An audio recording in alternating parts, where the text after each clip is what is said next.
Umaga po, Ginoong Tagapangulo, sa lahat po ng miyembro ng Blue Ribbon Committee at sa mga resource person na naririto po ngayong umaga. Ako po si Randy De Los Santos, ang tiyuhin po ng napaslang na 17 taong gulang noong August 16, 2017. Nagkaroon po ng isang police operation, Ginoong Tagapangulo, sa aming lugar. At sabi ho ng mga pulis sa kanilang report, ay bumunot ng barel, lumaban si Kian De Los Santos. Sa pagdinig ng mga kaso, hindi ho yun totoo. Napatunayan po namin sa korte na si Kian ay hindi nanlaban at pinatay, intensyonang pinatay ng mga pulis.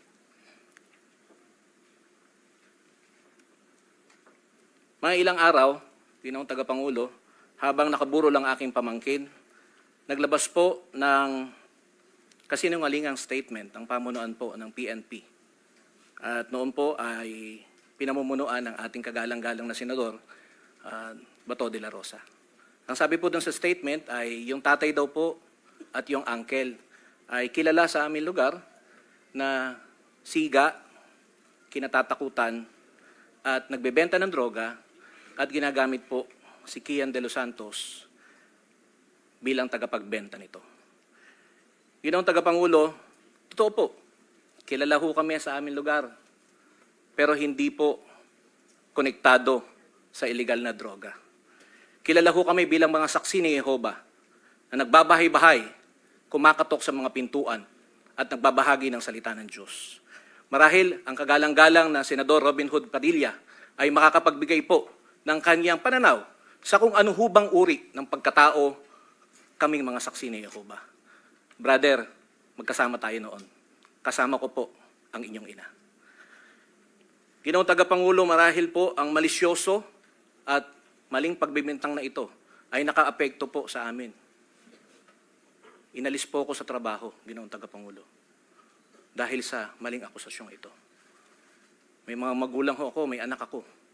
Dahil sa statement na yon, na di umano, marahil, pinanggalingan, ay sa Intel daw po. Ang laki-laki ho ng budget ng Intel bakit ho ganun? Tinanggal ho ako sa trabaho. Dahil po dyan, binalot ng takot ang aming pamilya. Namamarkahan sa publiko at sa national TV na kami po ay identified bilang taga-benta ng droga. Noong panahon yun, nakakatakot na ho Baka kami na ho isunod. At dahil ho dyan, ang aking kapatid ay kinuha po ng Public Attorney's Office para dalhin sa WPP. Teka lang po, naiwan po ako sa labas. Ako ho ay tiyuhin Bakit hindi ho ako sinama? Sa mga panahon yun, Ginoong Tagapangulo, takot po ako. Dahil markado na ho ako Pero naririto po ako ngayon bilang kinatawan po ng program Paghilom bilang field coordinator. Sa aming pong programa, Ginoong Tagapangulo, meron po kaming 312 pamilya na inabot na kapwa namin mga biktima. Lahat po sila, Ginoong Tagapangulo, ay pinatay. Pinasok ang mga bahay. Police operation. Sa akin pong pagtingin, wala po ni isa man ang imbestigahan. Na dapat po sana, ayon sa batas, sabi sa Quadcom, na kapag ka po napatay pala ang isang biktima, ay dapat na imbestigahan. Kasuhan ng mga pulis at doon, kung hindi po ako nagkakamali, hindi po ako abogado, ay doon idepensa ng mga pulis na ito, ng mga alagad ng batas na ito, ang kanilang pagiging inosente. Pero nakalulungkot po, Ginoong Tagapangulo, na sa record po namin, may mga affidavit po na pinapipirma ang mga kapulisan at sinasabi doon na hindi na raw po sila handa na sampahan ng kaso o hindi na po sila interesado pa na magdemanda sa nangyari sa kanilang mga pamilya. Nagkaroon din po ng mga kasinungalan, Ginoong Tagapangulo, sa mga pampublikong dokumento, kagaya po ng mga death certificate na nangalagay ay natural cause po ang dahilan ng pagkamatay. Pero meron po kaming Project Arise na kung saan yung 5 taon na pag-i-expire po ng mga kapwa namin biktima na wala pong kakayanan para ipagpatuloy sila sa kanilang pinaglibingan, ito po ine-exhume namin. Dinadala ho namin kay Dr. Fortun. Kahit po buto na, nagsasalita pa. ng katotohanan.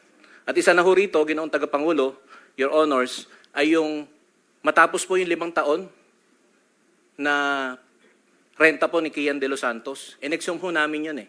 Tapos po, dinala kay Dr. Fortun. Akala ho namin,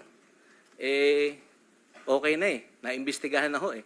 Pero may bala pa po. At ito po yung on record, maaari po nating tanungin si Dr. Fortun sa kanyang mga natuklasan. Ginoong Tagapangulo, ako po bilang kinatawan ng aming pamilya, ng aking kapatid, nag-usap po kami bago po ako magtungo sa kagalang-galang na kumiting ito. Ano bang aking sasabihin doon, Tol? Ano bang gusto mong iparating sa ating kagalang-galang ng mga senador at sa ating tagapangulo? Dismayado po ang kapatid ko, Ginoong Tagapangulo, sa nangyari. Hindi pa ho namin nakukuha ng buo ang hustisya. Kung maaalala po ninyo, 3 po yung aming isinampang kaso laban sa mga kapulisan. Murder, planting of evidence ng baril, at planting of evidence ng droga.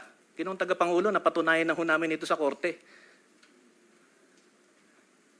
Tila maila pa rin po yata sa amin ng hustisya. Nanalo ho kami sa RTC. May gawad po na danyos, hindi pa ho namin nakakuha ito. Ginoong Tagapangulo. Ang kapatid ko ho ngayon na-stroke. Kalahati ho ng katawan niya ay lantang gulay.